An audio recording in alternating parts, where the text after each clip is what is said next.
y mandándome mensajes constantemente a mí también, decirles que no podemos nosotros hacer nada para cambiar ese aforo, esas leyes, esas normas que nos han pedido que las cumplamos. Entonces no podemos correr el riesgo de que vaya más gente de lo permitido, no sea que después podamos tener incluso problemas para celebrar las reuniones.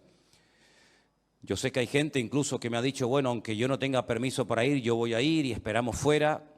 Hermanos, seamos respetuosos y seamos conscientes de que en este momento no se puede meter más gente de la que ya estamos metiendo.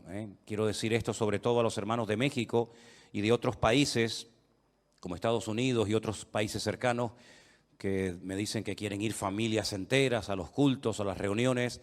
Bueno, hermanos, esto es lo que hay y a mí no me queda más remedio que sujetarme a las normas y a las leyes de cada país, y por eso no hay más capacidad, sino no hay otra explicación. No podemos hacer más de lo que ya estamos haciendo. Pensábamos que íbamos a tardar muchísimo tiempo en poder cubrir todas esas plazas, pero para sorpresa nuestra, todas se han cubierto, todas se han cubierto. Yo no sé si mañana el pastor de la iglesia Manuel o las autoridades de México, de aquí a unos días, abren más la mano para que vaya más gente, pero de momento esto es lo que hay. De momento no puede asistir más gente a los cultos. ¿Sí? Es increíble, ¿no? Tener que decir a la gente que no pueden venir a los cultos, ¿no? Pero es lo que toca y confiamos de que el Señor nos ayude a todos a entender que bueno, que esta es la realidad en la que estamos viviendo actualmente y que no podemos hacer otra cosa. Amén, hermanos. Pido por favor a los hermanos desde ya, a los que están aquí y a los que nos están viendo también, que estén orando para que el Señor nos ayude y nos dé mucha sabiduría y sobre todo mucha fuerza para poder cumplir con todos los compromisos. El cambio horario va a ser brutal. El vuelo ya solamente dura 12 horas y solamente tenemos un día para adaptarnos al nuevo horario y a partir del siguiente día prácticamente ya estamos atendiendo a gente y pastores y muchísima gente que va a venir de todas partes. Así es que pedimos oración para que el Señor nos ayude y todo salga bien y dirigido por Él y podamos pues cumplir con los compromisos que tenemos en ese país.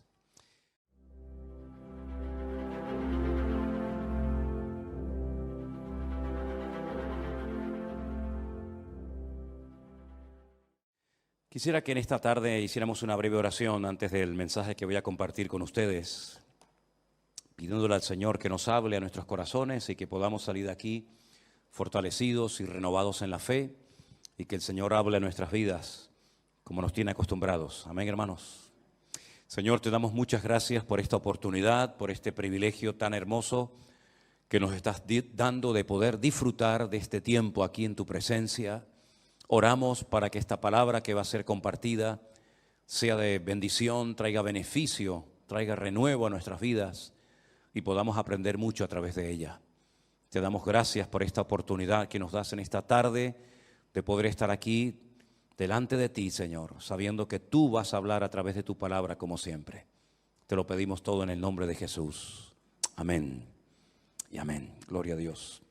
Hay un estudio muy bonito y muy interesante que consiste en ver cómo eran las ciudades, en definitiva, el mundo en el cual se movieron los primeros cristianos. Cómo eran los cultos, completamente diferentes a como los hacemos nosotros hoy en día. Hoy en día todo está centrado generalmente en un pastor o en una persona que es más o menos el que administra la iglesia junto con los ancianos, los diáconos, los obreros, ¿verdad? Pero en aquellos tiempos las iglesias no eran como nosotros las vemos, estamos acostumbrados hoy en día. Se hacían muchas reuniones en hogares, no existían templos. No fue hasta el siglo III después de Cristo que comenzaron a utilizarse locales o antiguos templos paganos para celebrar cultos o reuniones. Los cristianos se reunían en cualquier parte, en playas, en montañas, en casas particulares, en plazas. Y en aquellos tiempos, pues no era tan fácil ser cristiano como hoy en día. Si estudiamos, por ejemplo, cómo vivían los griegos, cómo vivían los romanos, cuáles eran sus costumbres, los principios, entre comillas, que tenían, qué religiones practicaban en aquellos tiempos aquella gente, cómo se desplazaban la gente de un país a otro, los medios de comunicación que existían. Es realmente un estudio muy interesante, ¿verdad? Ver cómo a veces se llegaba a un lugar donde prácticamente no había nadie y poco a poco se iba formando un pequeño pueblo, después una ciudad y así sucesivamente. Pero hay una ciudad que yo la llamo la Gomorra, la Sodoma y Gomorra de los tiempos apostólicos o de los tiempos del apóstol Pablo. Y es sin lugar a dudas la ciudad de Corinto. La ciudad de Corinto está aproximadamente a unos 75 kilómetros de Atenas. Y es una ciudad, o era una ciudad muy interesante porque era una ciudad muy comercial. Habían construido un pequeño canal, ¿verdad?, que unía una parte del mar con otra. Y era un lugar frecuentado por muchísimos comerciantes. Y como estos comerciantes eran de diferentes nacionalidades y tenían diferentes costumbres religiosas, pues toda la ciudad de Corinto estaba plagada de templos paganos. Allí se adoraba a todo. La ciudad de Corinto tenía una acrópolis. La palabra acrópolis es ciudad elevada. Era algo muy común en aquella época. Y en ese montículo de aproximadamente unos 600 metros de altura había un templo enorme, que era el templo a la famosa diosa Afrodita, la diosa griega de la sensualidad, de la belleza, del amor, que los romanos la adoraban con el nombre de Venus y los efesios la adoraban con el nombre de Diana o también Artemisa. Y siglos más tarde, la misma imagen, pero con un niño en brazos, se le cambió el nombre y se le puso María. En ese lugar de Corinto, en ese templo concretamente, habían 1000 mujeres que eran prostitutas sagradas, sacerdotisas de Afrodita. Y todas las tardes bajaban de ese templo y se metían por toda la ciudad de Corinto, tratando de captar adeptos, tratando de captar hombres para que se convirtieran en adoradores de Afrodita. Y ellas ofrecían sus servicios sexuales a los hombres de la ciudad de Corinto. Y así, de esa manera, utilizando el sexo como gancho, pues alcanzaban a muchos hombres para que fueran adoradores y seguidores de esta diosa pagana, de Afrodita. Y fue en esa ciudad donde el apóstol Pablo llegó en su segundo viaje misionero. Y curiosamente hay un capítulo que es el capítulo 18 del libro de los Hechos, donde nos cuenta cómo empezó esta iglesia. Y a mí me gusta mucho de vez en cuando recordar, por ejemplo, cómo empezó esta obra. Cómo empezamos esta iglesia aquí hace 20 años, cómo después de unos años empezamos a trabajar en el puerto de Veracruz y surgió otra iglesia, cómo estuvimos unos años trabajando, por ejemplo, en Bolivia, en Santa Cruz de la Sierra, con docenas y docenas y docenas de niños a los cuales atendíamos cada día dándoles de comer, cómo después de unos años nos fuimos a Malindi, a Kenia, a África, y allí construimos una casa. Y es muy bueno saber a veces los comienzos de la obra, quiénes fueron las primeras personas que se convirtieron, cuáles fueron los primeros problemas que nos encontramos, cómo surgió la obra. Y Hechos capítulo 18 nos habla acerca de cómo empezó la iglesia de Corinto. Y quisiera que me siguieran en esta tarde la lectura, porque es muy interesante lo que vamos a leer en esta tarde, antes de ir a la primera carta del apóstol Pablo a los Corintios. En Hechos capítulo 18, Lucas, que es el autor de este libro, nos dice lo siguiente. Después de estas cosas, se refiere a la visita, al viaje de Pablo a Atenas, 75 kilómetros de allí. Pablo salió de Atenas y se fue a Corinto. Y halló a un judío llamado Aquila, natural del Ponto, recién venido de Italia con Priscila su mujer, por cuanto Claudio había mandado que todos los judíos saliesen de Roma, y fue a ellos. Y como eran del mismo oficio, se quedó con ellos y trabajaban juntos, pues el oficio de ellos era hacer tiendas. Y discutía en la sinagoga todos los días de reposo y persuadía a judíos y a griegos. Y cuando Silas y Timoteo vinieron de Macedonia, Pablo estaba entregado por entero a la predicación de la palabra, testificando a los judíos que Jesús era el Cristo. Pero oponiéndose y blasfemando esto, les dijo, sacudiéndose los vestidos: vuestra sangre sea sobre vuestra propia cabeza. Yo, limpio desde ahora, me iré a los gentiles. Y saliendo de allí, se fue a la casa de uno llamado Justo, temeroso de Dios, la cual estaba junto a la sinagoga. Y Crispo, el principal de la sinagoga, creyó en el Señor con toda su casa, y muchos de los corintios, oyendo, creían y eran bautizados. Entonces el Señor dijo a Pablo en visión de noche: no temas, sino habla y no calles, porque yo estoy contigo, y ninguno pondrá sobre ti la mano para hacerte mal, porque yo tengo mucho pueblo en esta ciudad. Se detuvo allí 1 año y 6 meses, enseñándoles la palabra de Dios.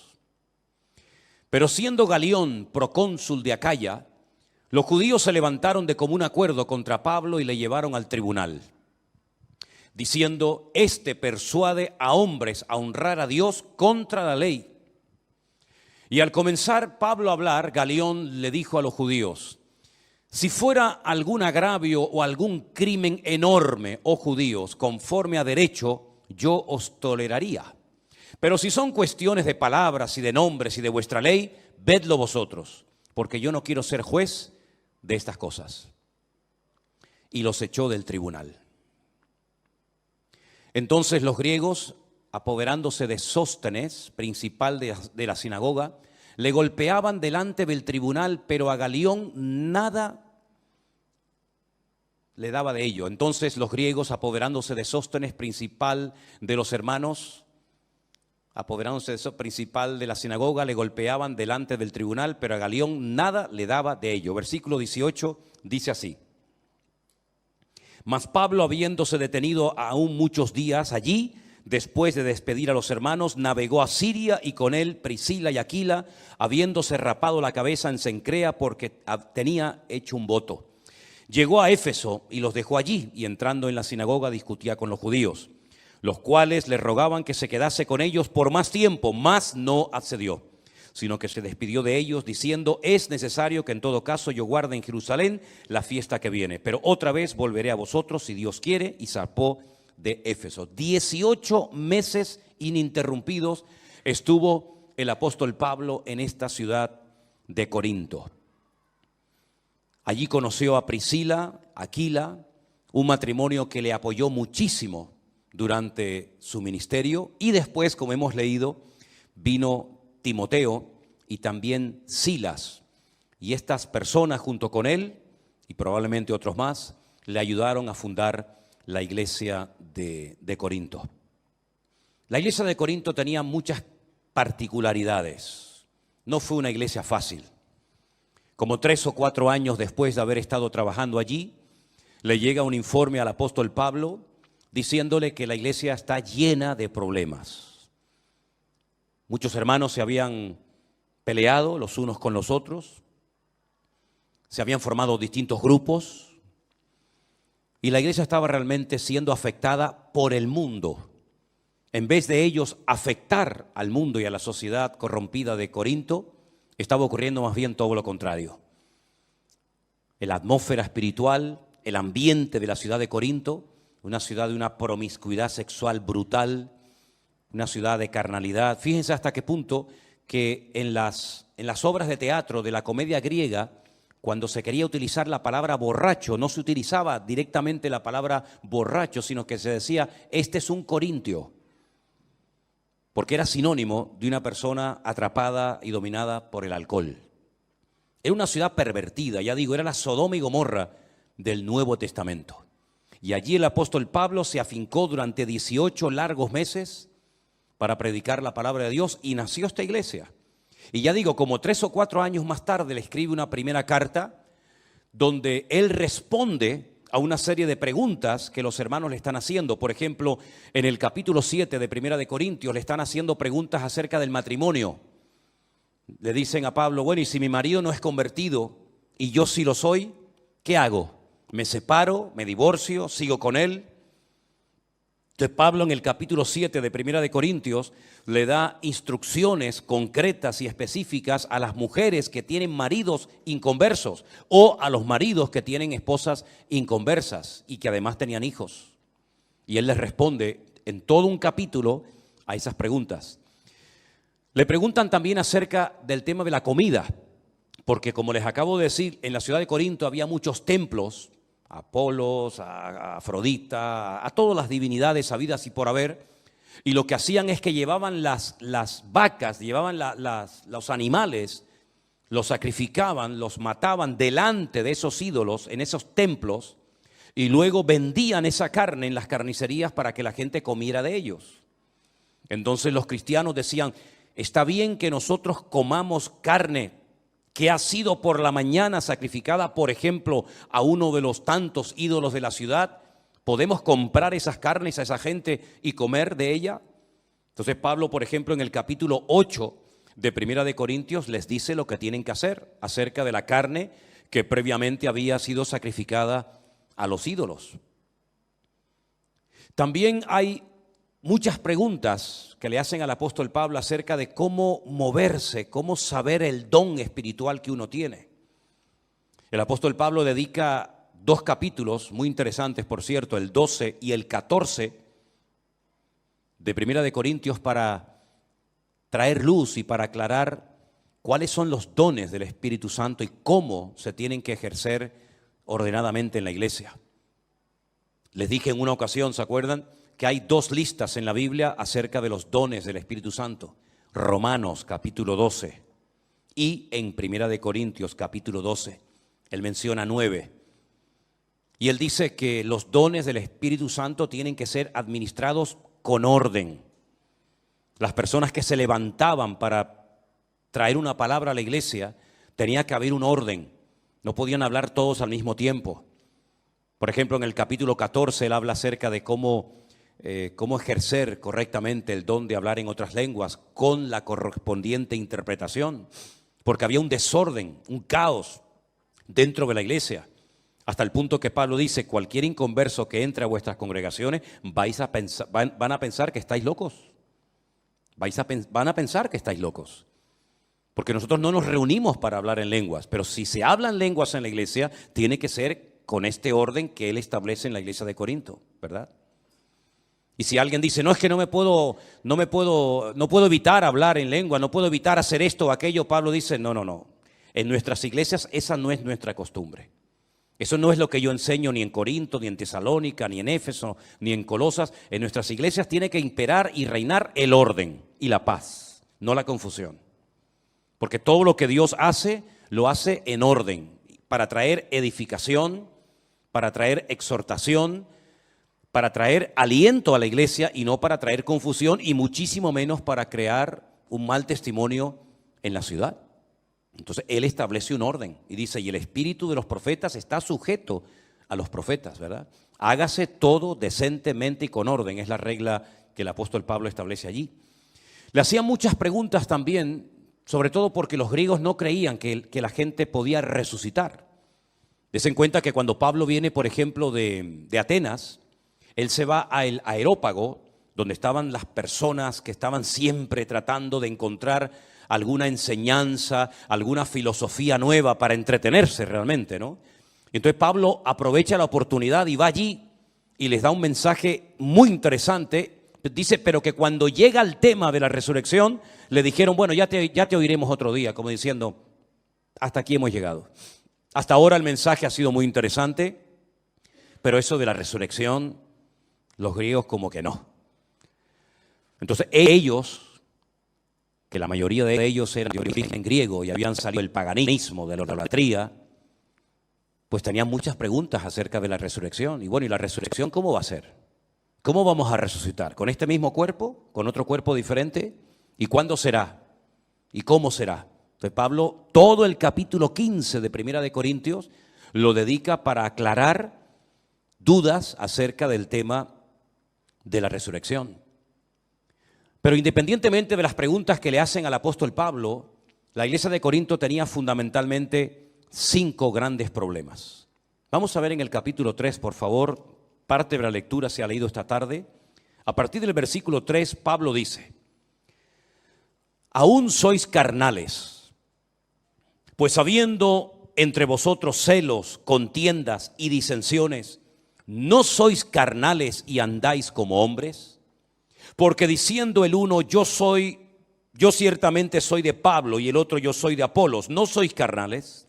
¿Qué pues es Pablo y qué pues es Apolos? Servidores por medio de los cuales habéis creído, y eso según lo que a cada uno concedió el Señor.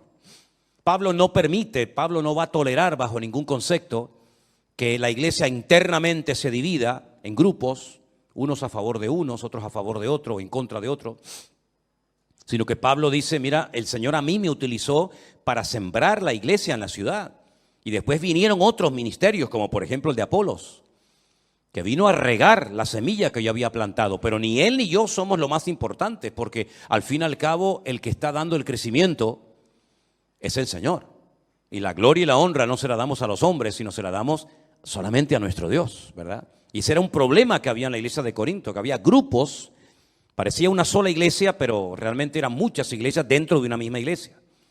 Las divisiones internas, Pablo no quería bajo ningún concepto que se produjeran, porque eso lo único que trae es problemas, divisiones y, por supuesto, mal testimonio. Y el Señor no se mueve en el caos, el Señor no se mueve en el desorden. Nuestro Dios es un Dios de orden, y desde el primer libro de la Biblia hasta el último libro de la Biblia vemos este principio fundamental de Dios. Dios se mueve en el orden.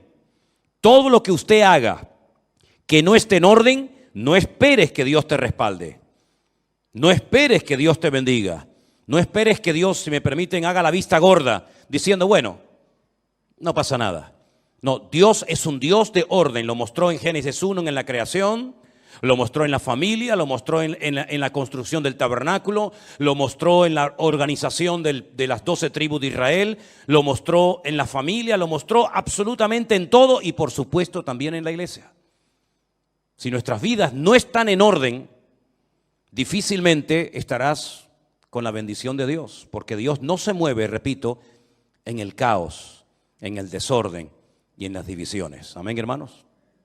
Ese era un gran problema que tenía la iglesia de Corinto, y es un problema que tienen muchas iglesias hoy en día, que están divididas por falta de enseñanza, por falta de madurez, por falta de crecimiento, fijándose en los hombres en vez de fijándose en Dios.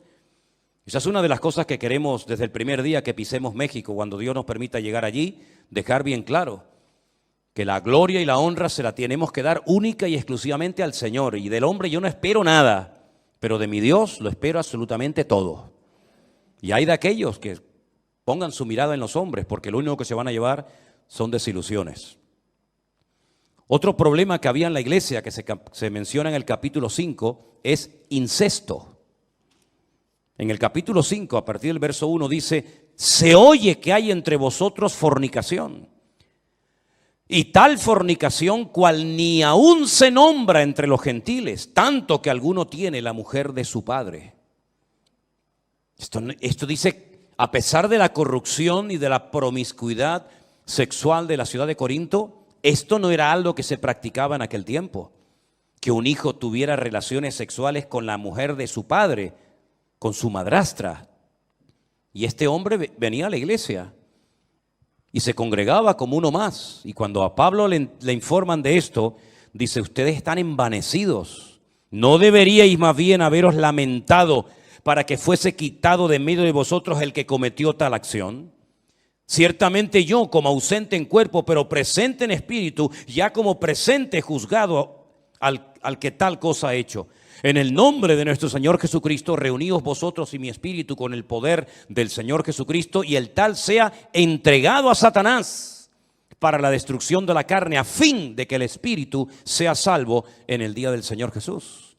Después, en 2 de Corintios, cuando él le vuelve a escribir a la iglesia, este hombre se ve que recapacitó, pidió perdón, se arrepintió, dejó ese pecado, y Pablo dice: bueno, vuelvan a admitirlo en la iglesia, pero lo que no podemos permitir es que esta persona lleve esta vida de desorden, cometiendo un pecado que ni los gentiles ni los del mundo cometen, y se congrega en nuestra iglesia como si nada y participe como uno más y aquí nadie le llama la atención, sino que bueno, todo el mundo mira para otra parte. El apóstol Pablo se entera y dice, bajo ningún concepto vamos a permitir eso en la iglesia del Señor Jesús, porque en la casa del Señor tiene que reinar el orden y la santidad. ¿Cuántos dicen amén?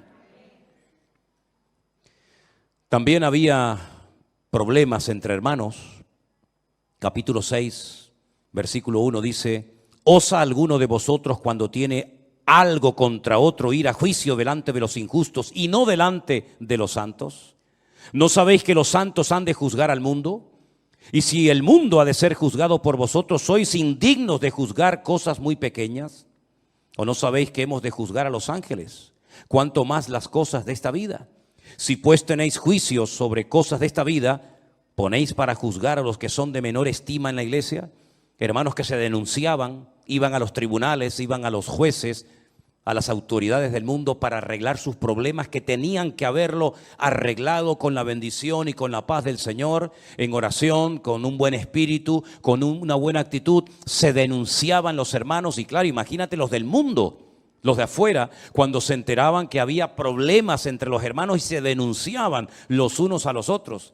Y Pablo utiliza el argumento de decir, sí, nosotros los hijos de Dios que vamos a juzgar a los ángeles, que vamos a juzgar al mundo juntamente con el Señor, resulta que tienen que recurrir a los inconversos para que los inconversos les solucionen los problemas a ustedes como cristianos. ¿Pero qué están haciendo?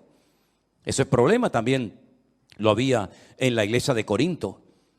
Pero como muchos habían salido del paganismo, como muchos habían dejado la idolatría, muchas hermanas de la iglesia habían ejercido antaño la prostitución, de ahí que les pida que se cubran y se pongan un velo, porque aquellas 1000 jovencitas, ¿se acuerdan?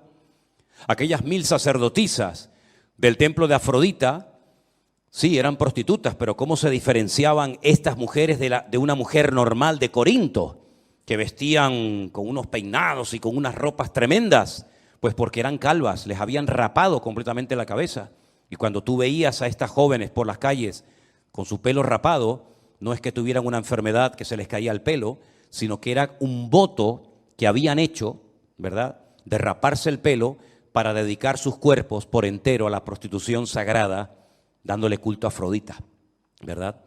Y entonces muchos de los hombres de la iglesia habían estado con esas mujeres, y esas mujeres ahora eran convertidas, y esos hombres ahora eran convertidos y se encontraban en los cultos, y se encontraban en la iglesia. Imagínense ustedes. Porque en Corinto no había 50 iglesias, como puede haber a lo mejor en cualquier ciudad, que hay una iglesia aquí, una iglesia más allá, una bautista, una pentecostal, una anglicana, ¿verdad? Sino que había una sola iglesia. Y el que se convertía a Cristo tenía que ir a un solo lugar. No había un montón de iglesias, había una sola iglesia en toda la ciudad. Y ahí se encontraban, pues, prostitutas o ex prostitutas con los antiguos clientes que habían tenido.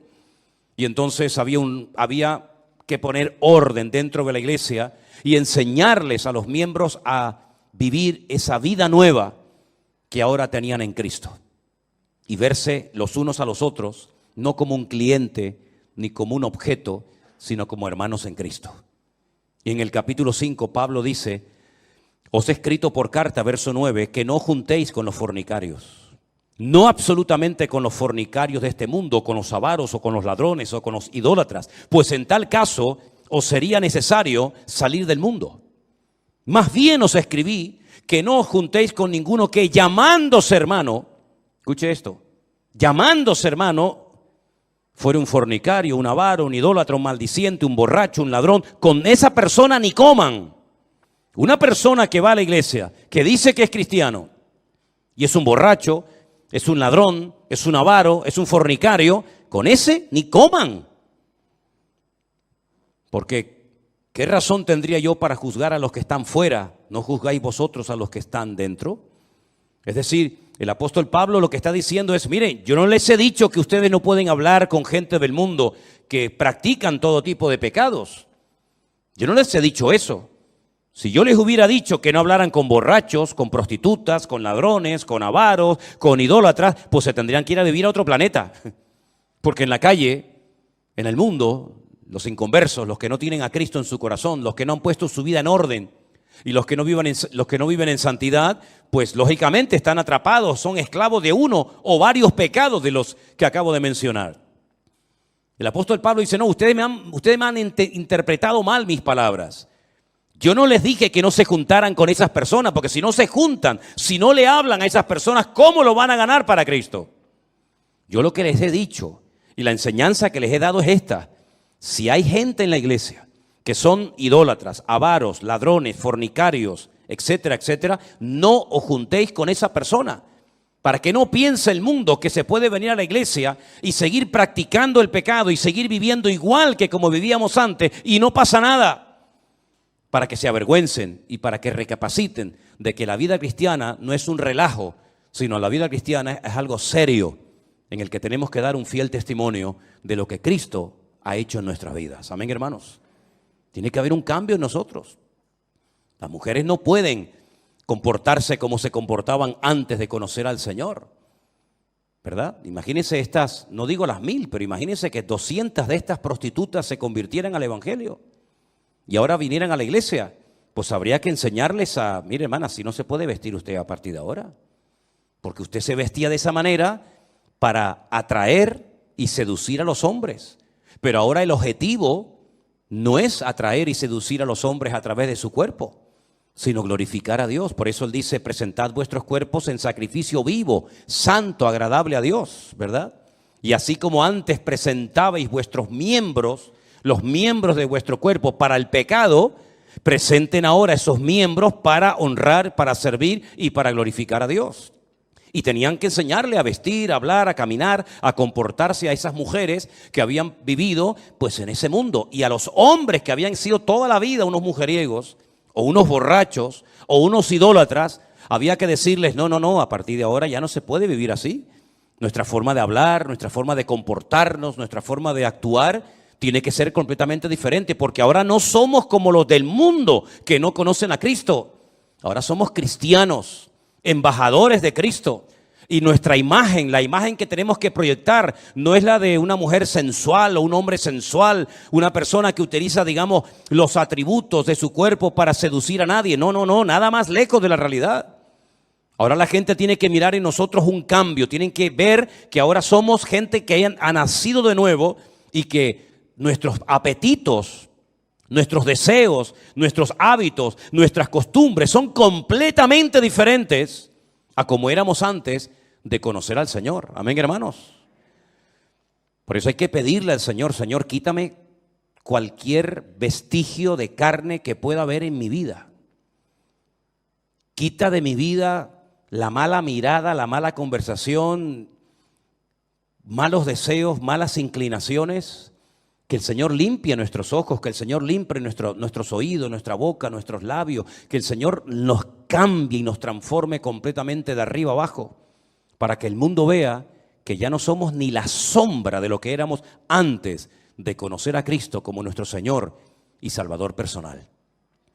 Pablo escribe varias cartas y se pegó 18 meses de su vida en Corinto para enseñarles cómo se vive ahora nuestra nueva vida en Cristo.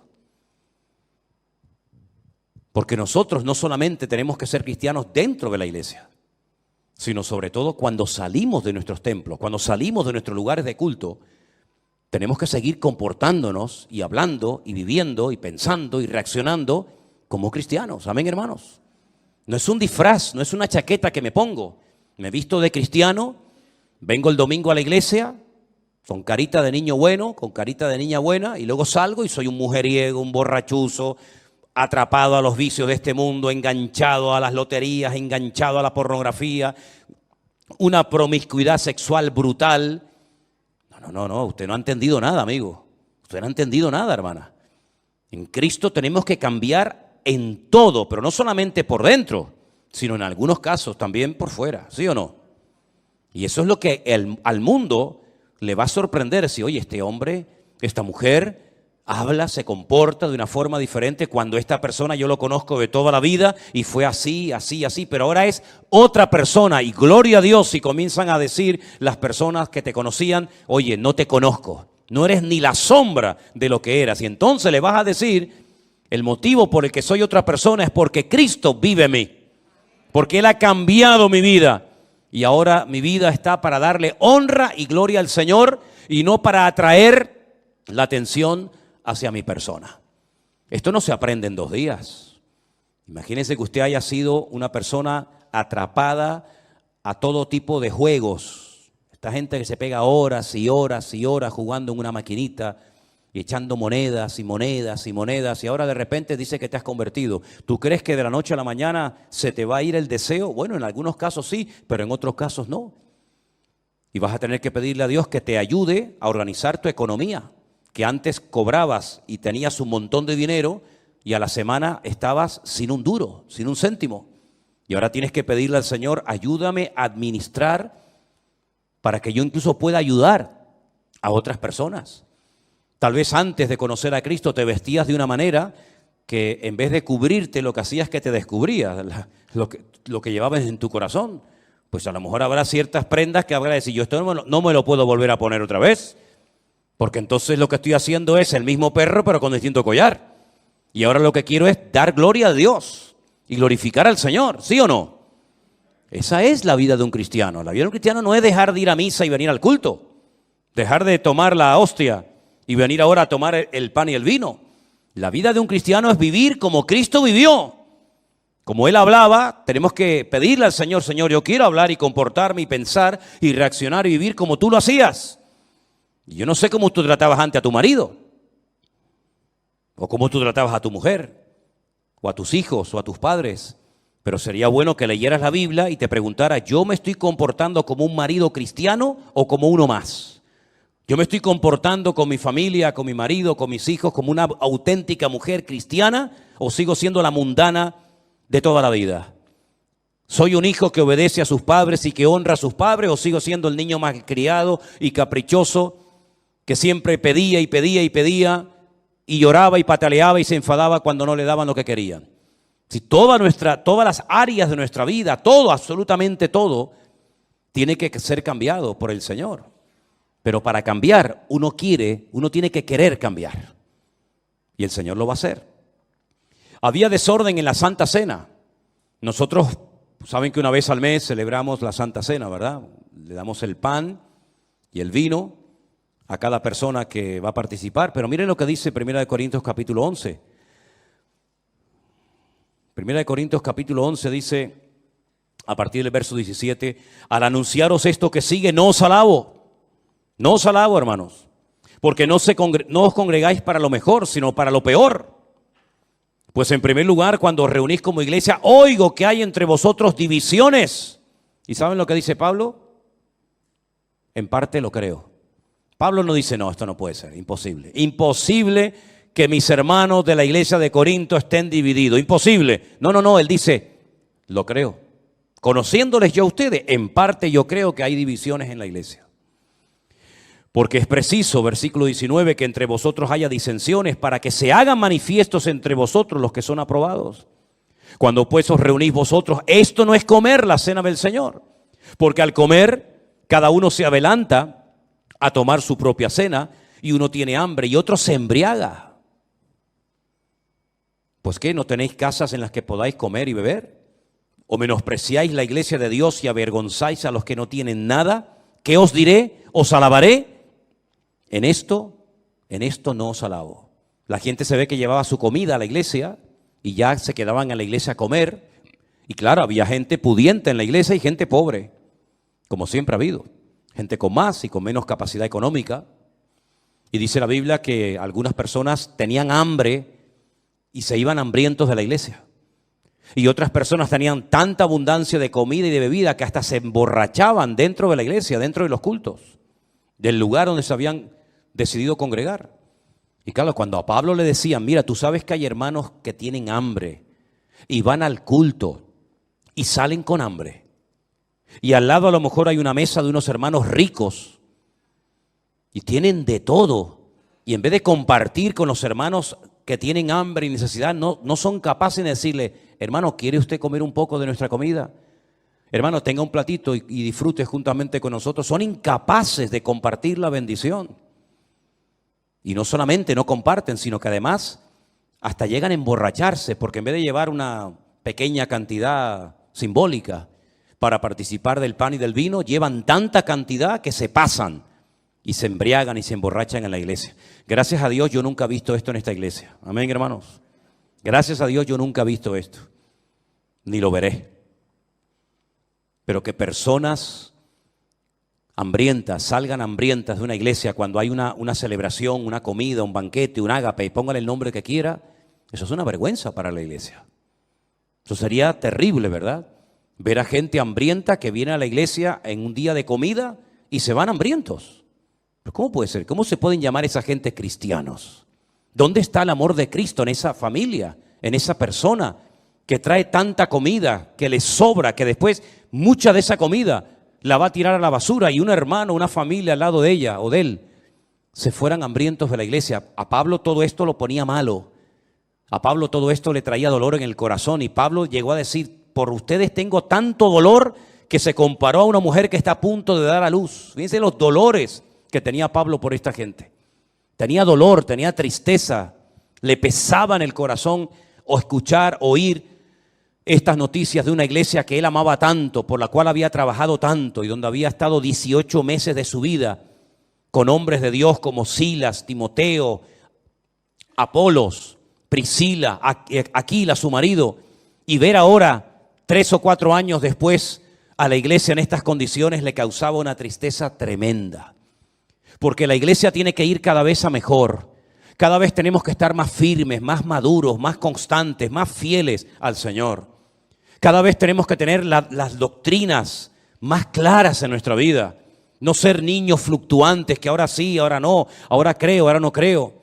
El apóstol Pablo luchó y derramó lágrimas para que en esta iglesia se estableciera una congregación de sana doctrina, una iglesia unida, una iglesia que pudiera contrarrestar toda la basura espiritual y el ambiente y la atmósfera terrible que había en Corinto.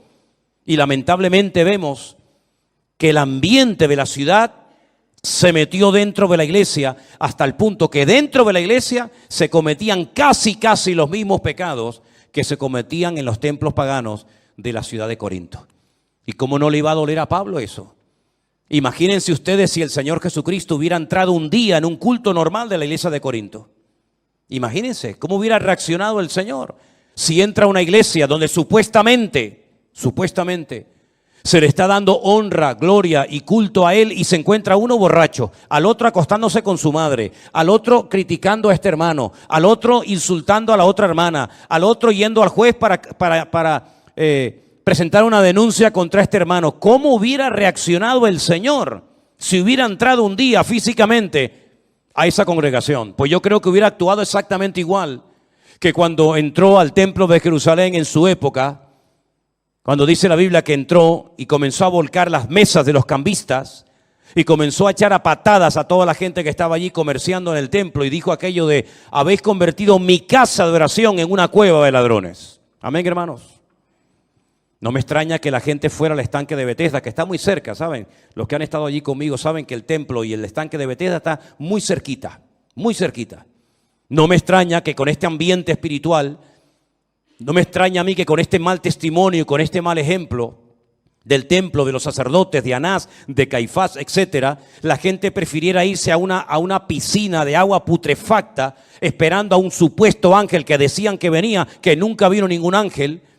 Preferían estar allí esperando que un ángel descendiera del cielo para recibir su milagro que estar en el templo, sabiendo que allí lo que le iban a quitar es lo poco que a lo mejor podían llevar y que a lo mejor ni siquiera le iban a dejar entrar por la condición en la que se encontraba.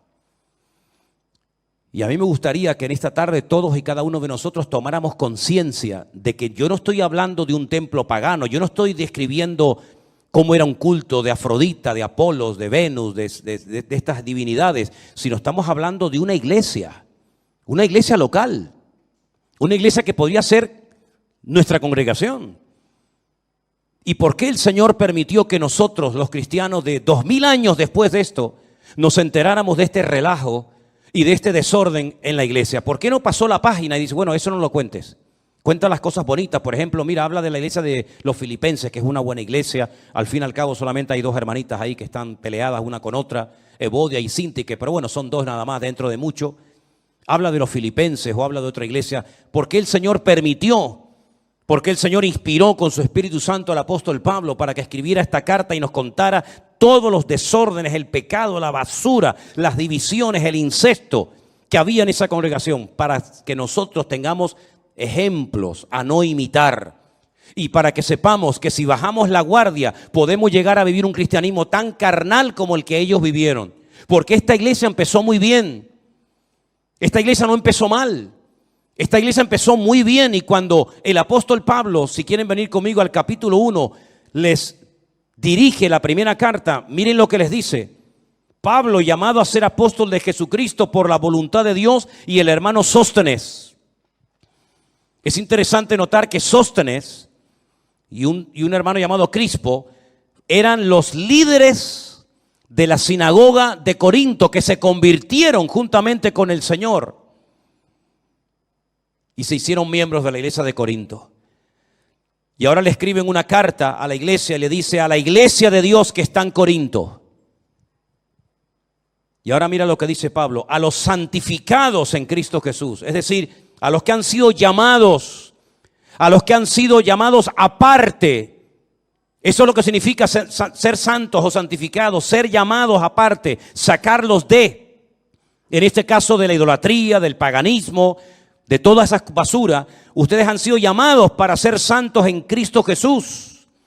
Llamados para ser santos junto con todos los que en cualquier lugar invocan el nombre de nuestro Señor Jesucristo, Señor de ellos y nuestro. Nosotros también, hoy en día, hemos sido llamados a ser santos, a marcar una diferencia, a ser gente que marca una diferencia aquí en la isla donde vivimos o en el país donde usted me está viendo y escuchando en esta noche. No puede pasar nuestra vida desapercibida ni decir, bueno, ¿este cristiano de qué? ¿De qué es cristiano este hombre? Esta señora dice que es cristiana, pero ¿cristiana de qué? Nosotros hemos sido llamados a marcar una diferencia como los de Corinto. Fueron llamados, fueron sacados de la idolatría, de los templos del paganismo, para que fueran santos y sirvieran al Señor. Ese es el llamado de ellos y el nuestro también, hermanos. Gracias doy a mi Dios siempre por vosotros, por la gracia de Dios que fue dada en Cristo Jesús, porque en todas las cosas fuisteis enriquecidos en Él, en toda palabra y en toda ciencia o conocimiento. Es decir, Pablo no dice, bueno, es que yo no le puedo dar gracias al Señor por esta iglesia porque empezaron mal, sin conocimiento, sin la gracia de Dios, sin el favor de Dios. No, al contrario. Dice, yo le doy gracias a mi Señor de que la gracia, el favor de Dios, el respaldo de Dios, el conocimiento del Señor, ustedes lo experimentaron. De tal manera, fíjate lo que dice Pablo aquí, esto es tremendo. Verso 7, de tal manera que nada os falta en ningún don.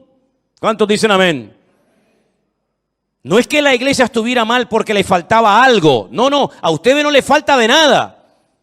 A ustedes no les falta absolutamente de nada. Nada os falta en ningún don, esperando la manifestación de nuestro Señor Jesucristo, el cual también os confirmará hasta el fin, para que seáis irreprensibles en el día de nuestro Señor Jesucristo. Y fiel es Dios, por el cual fuisteis llamados a la comunión con su Hijo Jesucristo nuestro Señor. Es decir, una iglesia que empieza bien, con un buen pastor, con unos buenos obreros, con una sana doctrina, una enseñanza excelente, en medio de un ambiente terrible como ya lo he definido. Empezó bien la iglesia de Corinto. Yo estoy seguro que durante esos 18 primeros meses de vida de la iglesia de Corinto, la iglesia funcionó perfectamente. Estoy plenamente convencido, porque de hecho les recuerdo que esta carta se escribió 3 o tal vez 4 años después de su fundación. Es decir, que durante los primeros años, los primeros 3 años como mínimo, digamos que la iglesia anduvo bien, pero comenzó a meterse el mundo. Comenzó a meterse la carnalidad en la iglesia. Y mira cómo Pablo tiene que dirigirse a ellos. Les dice, niños en Cristo, carnales, que todavía se les tiene que dar leche, como si fueran niños pequeños, en vez de vianda, ¿verdad? Alimento sólido, porque no erais ni sois capaces todavía, sois carnales, llenos de celos, de contiendas, de disensiones, de envidias. Fíjate lo bonito, lo bien que empezó la iglesia y cómo se estaba torciendo, hasta llegar a ser un templo más donde todo valía y donde nadie tomaba autoridad y decía, basta, hasta aquí hemos llegado. El motivo principal por el cual tenemos Primera y Segunda de Corintios en nuestras Biblias, hermanos, es para que tomemos conciencia de que no podemos bajar la guardia en ningún momento, y menos en estos tiempos en los cuales nos ha tocado vivir. Porque antes había una ciudad terrible como era Sodoma y Gomorra, pero ya no existe. Y durante la época de Pablo hubo una especie de Sodoma y Gomorra en lo natural y en lo espiritual que se llamó Corinto, pero ya no existe. Pero hoy en día la mayoría del mundo es una inmensa Sodoma y una gigantesca Gomorra, donde ya el cristianismo, ¿verdad?, no cuenta nada y a Dios se le ha cerrado las puertas y no se le invita a ninguna reunión importante de la índole que sea. Pero todavía estamos plantados, todavía estamos los cristianos en el planeta Tierra, aún no hemos sido sacados, como algún día seremos sacados. Todavía el Señor nos tiene aquí, paseando por calles, por ciudades, pueblos grandes, pueblos pequeños, en todos los continentes de la tierra, en lugares de mucha población, de poca población, en lugares de gente pudiente, rica, influyente, de gente que prácticamente nadie sabe ni que existen. Todavía estamos nosotros los cristianos en este mundo. Y la función a la cual el Señor nos ha llamado es hacer sal, es decir, una protección. Porque la sal se utilizaba para impedir el proceso de descomposición de los alimentos, del pescado, de la carne. ¿Cómo se podía viajar por el desierto? ¿Cómo se podían viajar esos viajes tan largos en barcos de vela durante semanas, meses enteros? Si no se salaban las carnes, los pescados, se llevaba a pudrir la comida y después ¿qué comían?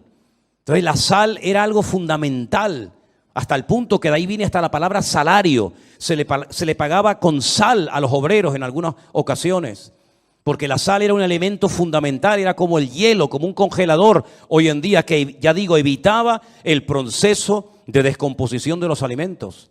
Y el Señor dice, ahora ustedes son la sal del mundo, la sal de la tierra. Es decir, este mundo podría estar millones de veces peor de lo que está, con más pecado, con más inmoralidad, con más desorden, si ustedes no estuvieran en la tierra. Es decir, que gracias a la presencia, a la influencia de los cristianos, el mundo no ha ido al caos, como va a ir al caos cuando ya no estemos en esta tierra. Y después dice el Señor, y además no solamente ustedes tienen que ser sal, es decir, impedir que en los colegios, en las universidades, en las iglesias, en la sociedad, se produzca una anarquía total y absoluta, sino que además de eso, por si eso fuera poco, ustedes tienen que iluminar. Ustedes tienen que ser luz en medio de las tinieblas. Y estamos viendo cómo fiestas paganas se han convertido en un juego, en un entretenimiento para los niños, en un comercio, en un motivo más para sacarle el dinero a la gente de los bolsillos, sin darse cuenta, sin pensar qué es lo que estamos celebrando, de qué nos estamos disfrazando, de dónde viene esta práctica pagana, como estas fiestas que están en estos últimos días campando a sus anchas. Es decir, tenemos que tomar conciencia del motivo principal por el cual todavía el Señor no nos ha sacado del planeta Tierra. Que repito, que algún día nos sacará, pero que todavía tenemos un propósito y unos